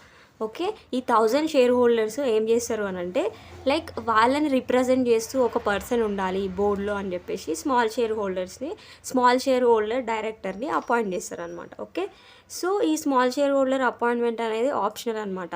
ఒకవేళ కంపెనీయే ఓన్గా ఇనిషియేటివ్ తీసుకొని small share holder elections conduct చేయొచ్చు. లేకపోతే ఏం చేస్తారనంటే ఇప్పుడు 1000 members ఉండాలి మినిమం అని చెప్పినాం కదా, so 1/10 of the small share holders, ఇప్పుడు 2000 ఉన్నారు అనుకోండి, 1/10 అందులో 1/10 ఉండాలన్నమాట. So 1/10 of the small share holders, ఇప్పుడు ఫర్ ఎగ్జాంపుల్ 1000 members ఉన్నారు కదా, 1/10 అంటే 100 members ఒక నోటీస్ సైన్ చేయాలన్నమాట. సో మాకు స్మాల్ షేర్ హోల్డర్ డైరెక్టర్ కావాలి అని చెప్పేసి. సో ఈ నోటీస్ అనేది 15 days బిఫోర్ ద ఏజిఎం అంటే యాన్యువల్ జనరల్ మీటింగ్కి ఈ 1/10 of the small share holders ఏదైతే నోటీస్ని సైన్ చేసిండ్రో ఆ నోటీస్ని యాన్యువల్ జనరల్ మీటింగ్కి బిఫోర్ 14 days సైన్ చేయాలి అండ్ ఆ నోటీస్ కూడా అందరికీ ఇవ్వాలన్నమాట. అండ్ ఈ స్మాల్ షేర్ హోల్డర్ డైరెక్టర్ యొక్క టెన్యూర్ వచ్చేసి 3 years అనమాట. 3 years వరకు అతను ఆఫీస్ని హోల్డ్ చేయొచ్చు. అండ్ అండ్ ఈ యొక్క స్మాల్ షేర్ హోల్డర్ డైరెక్టర్ ఎవరైతే ఉన్నారో ఇతను రిటైర్మెంట్ బై రొటేషన్కి ఎంటైటిల్ కాదనమాట. సో మనం డిస్కస్ చేసినాం 2/3 of the directors every year through rotation వాళ్ళు రిటైర్ అయిపోతారని చెప్పేసి. సో ఇట్లా ఈ డైరెక్టర్కి ఏం రిటైర్ కావాల్సిన అవసరం ఉండదు అనమాట. స్మాల్ షేర్ హోల్డర్ డైరెక్టర్కి అలా త్రూ రొటేషన్ రిటైర్ అవ్వాల్సిన అవసరం ఉండదు అనమాట. ఓకే, నెక్స్ట్ ఇట్లా ఒక పర్సన్ ఎప్పుడైతే స్మాల్ షేర్ హోల్డర్ డైరెక్టర్లా ఉంటాడో అట్లా ఓన్లీ 2 కంపెనీస్లోనే ఉండనీకి ఉంటుంది అనమాట స్మాల్ షేర్ హోల్డర్ డైరెక్టర్ లాగా. ఇంకా మోర్ దెన్ 2 కంపెనీస్లో ఇతను స్మాల్ షేర్ హోల్డర్ డైరెక్టర్ లాగా ఉండనీకి ఉండదు. So this is all about the appointment by small shareholders. And next వచ్చేసి last point in the appointment of directors. So appointment of special directors by the tribunal in case of sick industrial companies. Okay, so the NCLT can approve 2 or more persons who possess knowledge, expertise in management and control of the affairs of any other company to be a special director on the board of the sick industrial companies. Okay, so tribunal ki oka powers ఉంటాయి అన్నమాట. So 2 persons లేదా 2 persons కన్నా ఎక్కువ పర్సన్స్ని sick ఇండస్ట్రీస్కి అంటే sick industrial companies ఉంటాయి కదా, so వాటికి directors లాగా అపాయింట్ చేయడానికి ట్రిబ్యునల్కి పవర్స్ ఉంటాయి అన్నమాట. సో ఈ పర్సన్స్కి ఎక్స్పర్టైజ్ ఉంటుంది, స్కిల్ ఉంటుంది, నాలెడ్జ్ ఉంటుంది అండ్ మేనేజ్మెంట్ మంచిగా చేయగలుగుతారు. సో వాళ్ళు ఆల్రెడీ వేరే కంపెనీలో చేస్తున్నారు. సో అందుకనే వీళ్ళని ఈ యొక్క సిక్ కంపెనీస్లో కూడా డైరెక్టర్స్ లాగా అపాయింట్ చేస్తుంది అనమాట ట్రిబ్యునల్. ఓకే, ఎందుకనంటే ఇంకా సిక్ కంపెనీ అంటే ఇంకా దానికి లాసెసే ఎక్కువ ఉన్నాయి. ఆ లాసెస్ నుంచి ఆ కంపెనీని బయటికి తీసుకురావడం కోసము ఇటువంటి స్పెషల్ డైరెక్టర్స్ని అపాయింట్ చేస్తుంది అనమాట. సో ఇట్లా ట్రిబ్యునల్ అపాయింట్ చేసిన డైరెక్టర్స్ని స్పెషల్ డైరెక్టర్స్ అంటాం అనమాట. Okay, any rules like qualifications, shares, age limit, number of directorships, removal from office do not apply to this special director. So okay, so నార్మల్గా age limit అనేది ఉంటుంది అనమాట. 21 years నుంచి 70 years వరకు ఉన్న పర్సన్స్ డైరెక్టర్స్ లాగా చేయొచ్చు. అండ్ క్వాలిఫికేషన్స్ షేర్స్ తీసుకోవాలి అని ఉంటుంది. అంటే లైక్ కంపెనీ యాక్ట్ ఏం చెప్పలేదు, కానీ కంపెనీ యొక్క ఆర్టికల్స్ ఆఫ్ అసోసియేషన్లో ఒక పర్సన్ డైరెక్టర్ లాగా వర్క్ చేయాలంటే క్వాలిఫికేషన్ షేర్స్ తీసుకోవాలి అని చెప్పి మెన్షన్ చేసి ఉంటే తీసుకోవాలన్నమాట. కానీ ఇవి అన్నీ నార్మల్ డైరెక్టర్స్ కేసులో. కానీ సిక్ ఇండస్ట్రీస్కి అపాయింట్ చేసిన స్పెషల్ డైరెక్టర్స్ కేసులో ఈ రూల్స్ అన్నీ ఏమీ వర్తించవన్నమాట. లైక్ క్వాలిఫికేషన్ షేర్స్ తీసుకోవడం కానీ, ఏజ్ లిమిట్ కానీ, నెంబర్ ఆఫ్ డైరెక్టర్షిప్స్ కానీ అండ్ రిమూవల్ ఫ్రమ్ ఆఫీస్ కానీ, సో ఇవన్నీ ఏమీ అప్లై చేయవన్నమాట. ఓకే, with this we have completed the discussion regarding the appointment of the directors. Okay, and next వచ్చేసి qualifications and disqualifications of a director. And next వచ్చేసి qualifications and disqualifications of a director. So ఒక person director లాగా work చేయాలి అని అనుకున్నప్పుడు అతనికి కొన్ని qualifications ఉండాలి. అండ్ ఒక పర్సన్ని డైరెక్టర్స్ పొజిషన్ నుంచి తీసేయాలి అని అంటే కొన్ని డిస్క్వాలిఫికేషన్స్ ఉండాలన్నమాట. సో అవేంటో మనం ఇప్పుడు చూద్దాం. ఫస్ట్ వచ్చేసి క్వాలిఫికేషన్స్. సో క్వాలిఫికేషన్స్లో ఫస్ట్ వచ్చేసి he must be a natural person. So natural person అంటే హ్యూమన్ బీయింగ్ అనమాట. ఆర్టిఫిషియల్ పర్సన్స్ అంటే కంపెనీస్ ఇవన్నీ ఉంటాయి కదా, సో అవి. సో న్యాచురల్ పర్సన్ అయి ఉండాలి అనమాట. Next, no age limit except for the managing and the whole time director. Okay, so ఒకవేళ ఒక పర్సన్ మేనేజింగ్ డైరెక్టర్ అవ్వాలి లేకపోతే హోల్ టైమ్ డైరెక్టర్ అవ్వాలి అని అనుకున్నప్పుడు ఏజ్ లిమిట్ ఉంటుంది అనమాట. ఒకవేళ అతను ఆ ఏజ్ లిమిట్లో ఉంటే అతను క్వాలిఫై అవుతాడు, లేకపోతే ఆ ఏజ్ లిమిట్ దాటి ఉంటే అప్పుడు అతను క్వాలిఫై అవ్వడు అనమాట. ఓకే, నెక్స్ట్ వచ్చేసి he must acquire DIN number. So director identification number అనేది ఉండాలన్నమాట ఒక పర్సన్ దగ్గర, అప్పుడే అతను డైరెక్టర్ లాగా వర్క్ చేయడానికి ఛాన్స్ ఉంటుంది. Next, he must not be prohibited by the law. So ఇప్పుడు ఏదైనా డైరెక్టర్ ఒక కంపెనీలో ఏదైనా అఫెన్స్ చేసినప్పుడు, ఫ్రాడ్ చేసినప్పుడు, సో వాళ్ళని ప్రొహిబిట్ చేస్తుంది అనమాట లా. ఇంకా వీళ్ళు డైరెక్టర్ లాగా వర్క్ చేయొద్దు అని చెప్పేసి for certain period of time అనుకుందాం. ఓకే, సో అన్నప్పుడు అట్లా లా ప్రొహిబిట్ చేసినప్పుడు ఒక పర్సన్ని, సో అప్పుడు ఆ పర్సన్ డిస్క్వాలిఫై అవుతాడు అనమాట. సో అట్లా లా అనేది ఆ పర్సన్ని ప్రొహిబిట్ చేయకూడదు. Okay, next, he must subscribe qualification shares if it is mention in the AOA. So qualification shares తీసుకోవాలి అని ఒక కంపెనీ ఆర్టికల్స్లో ఉంటే అప్పుడు అతను ఆ క్వాలిఫికేషన్ షేర్స్ తీసుకున్న తర్వాతకే అతను డైరెక్టర్ లాగా వర్క్ చేయడానికి క్వాలిఫై అవుతాడు అనమాట. Next, he should not be insane. So sound mind ఉండాలన్నమాట. ఇన్సేన్ అంటే లైక్ మ్యాడ్ అయి ఉండొద్దు. సో సౌండ్ మైండ్ ఉండాలన్నమాట. Next, The Companies Act does not lay down any specified academic qualifications. So specific academic qualifications ఏమీ company యాక్ట్లో చెప్పలేదు. Okay, so this is regarding the qualifications of A director. So next వచ్చేసి disqualification. So disqualifications అంటే ఏంటి అని అంటే ఏ కేసెస్లో ఒక పర్సన్ని డైరెక్టర్ లాగా ఇంకా వర్క్ చేయడానికి కుదరదు. సో ఆ కేసెస్ అన్నిటిని మనం డిస్క్వాలిఫికేషన్స్ అని చెప్తాం అనమాట. ఓకే, సో ఇవి డిస్క్వాలిఫికేషన్స్ అనేవి మనకి 164లో మెన్షన్ చేసిండ్రు అనమాట. ఓకే, సెక్షన్ 164లో మెన్షన్ చేసిర్రు. నెక్స్ట్ వచ్చేసి అ person is disqualified from being as a director of the company when he is insane అనమాట. సో ఒక పర్సన్కి సౌండ్ మైండ్ లేనప్పుడు, అంటే మతిస్థిమితం సరిగా లేనప్పుడు అతను డెసిషన్స్ తీసుకోలేడు కదా. సో అందుకనే అతనికి డైరెక్టర్ లాగా ఉండడానికి ఛాన్స్ ఉండదు అనమాట. నెక్స్ట్ వచ్చేసి when he is insolvent. So అతను ఇన్సాల్వెంట్ అని అంటే లైక్ డెట్స్ పే చేయలేకపోతున్నప్పుడు మనం ఇన్సాల్వెంట్ అంటాం అనమాట.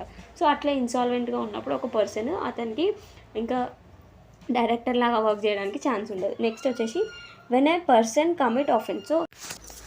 సో అఫెన్స్ అని అంటే రూల్స్ అండ్ రెగ్యులేషన్స్ని వయలేట్ చేయడం, కోడ్ ఆఫ్ కండక్ట్ని ఫాలో చేయకుండా so unethical or unfair gain కోసం ట్రై చేసినప్పుడు అది అఫెన్స్ అవుతుందన్నమాట. సో ఇట్లా అఫెన్స్ కమిట్ చేసినప్పుడు ఒక పర్సన్, సో అతను డిస్క్వాలిఫై అవుతాడు అనమాట from being a director. Okay, next వచ్చేసి when a person is under imprisonment for 6 months and 5 years have not expired. Okay, so ఇట్లా ఆఫెన్స్ ఏదైనా ఒక కమిట్ చేసిన తర్వాతకి అతనికి ఇంప్రిజన్మెంట్ 6 months వరకు ఉండి ఆ 6 months అయిపోయిన తర్వాతకి ఇంకా 5 years అయిపోలేదు, అతను జైలు నుంచి బయటకు వచ్చేసిండు కానీ ఇంకా 5 years అయిపోలేదు అన్నప్పుడు అతను మళ్ళీ డైరెక్టర్ లాగా వర్క్ చేయడానికి ఉండదు. అండ్ నెక్స్ట్ వచ్చేసి when a person is disqualified by the law. So ఒక పర్సన్స్ ఎప్పుడైతే కంపెనీ ఫార్మేషన్, ఇన్కార్పొరేషన్లో, మేనేజ్మెంట్లో ఏదైనా ఆఫెన్సెస్ చేసినప్పుడు అప్పుడు లా వాళ్ళని ప్రొహిబిట్ చేస్తుంది అనమాట, కోర్ట్ వాళ్ళని ప్రొహిబిట్ చేస్తుంది. సో అట్లా ప్రొహిబిషన్ చేసినప్పుడు ఆ పర్సన్స్ ఇంకా డైరెక్టర్ లాగా వర్క్ చేయడానికి డిస్క్వాలిఫై అయిపోతారు అనమాట. అండ్ నెక్స్ట్ వచ్చేసి when a person did not pay his calls. So okay, qualification shares తీసుకోవాలి అని చెప్పినాం. ఒకవేళ ఏఓఏలో ఒక పర్సన్ డైరెక్టర్ అవ్వాలి అని అంటే క్వాలిఫికేషన్స్ షేర్స్ తీసుకోవాలి అని చెప్పినాం. సో ఇట్లా మనం షేర్స్ తీసుకున్నప్పుడు మనకి ఒక్కసారి అంత మనీ కట్టించుకోవచ్చు, లేకపోతే కాల్స్ వైజ్గా కట్టించుకుంటారు అనమాట. ఇన్స్టాల్మెంట్స్ వైజ్గా షేర్ మనీ అనేది కట్టించుకుంటారు, వాటిని మనము కాల్స్ అంటాం అనమాట. సో ఇట్లా వాళ్ళు కట్టమన్నప్పుడు అండ్ టైం ఇచ్చిన తర్వాత కూడా కట్టకపోతే ఆ person from being a director disqualify అయిపోతారు అనమాట. And next when committed any fraud in a company. So related party transactions అని ఉంటాయి అన్నమాట. సో రిలేటెడ్ పార్టీ ట్రాన్సాక్షన్ చేసేటప్పుడు ఏదైనా ఫ్రాడ్స్ చేస్తే అప్పుడు కూడా disqualified. Next when he's a director of 20 other companies. So మనం చెప్పినాం కదా మ్యాక్సిమం డైరెక్టర్షిప్స్ 20 ఉండొచ్చు. సో 20 తర్వాత కూడా ఇంకొక కంపెనీలో ఉండాలంటే 21st కంపెనీలో అతను డైరెక్టర్ లాగా వర్క్ చేయడానికి ఉండదు. Next he do anything which is prohibited by AOA. So ఒక కంపెనీ ఆర్టికల్స్ ఆఫ్ అసోసియేషన్లో ఈ పర్టికులర్ థింగ్స్, ఈ పర్టికులర్ వర్క్స్ని మీరు చేయొద్దు, ఈ పర్టికులర్ ట్రాన్సాక్షన్స్లోకి ఎంటర్ అవ్వద్దు అని మెన్షన్ చేసింది. కానీ ఈ డైరెక్టర్ ఏం చేసిండు, పోయి ఆ పర్టికులర్ యాక్టివిటీలోనే ఎంటర్ అయ్యిండు. సో అన్నప్పుడు he will be disqualified from being a director when he is a minor and having no deal. Next వచ్చేసి ఒక పర్సన్ మైనర్ అయినప్పుడు he can't become a director. And ఒక పర్సన్ డైరెక్టర్గా ఉండాలి అని అంటే డిన్ అనేది చాలా ఇంపార్టెంట్ అనమాట. సో డైరెక్టర్ ఐడెంటిఫికేషన్ నెంబర్ లేని పర్సన్స్ డైరెక్టర్ లాగా వర్క్ చేయడానికి ఉండదు అనమాట. Okay, so this is regarding the disqualifications of a director. So with this we have completed the qualifications and disqualifications of a director. So with this we have completed half of the chapter, and remaining topics we will discuss in the next video. And I hope that you are clear with all the topics which are discussed in the video. And if you have liked my explanation, please like, share and subscribe. Thanks for watching.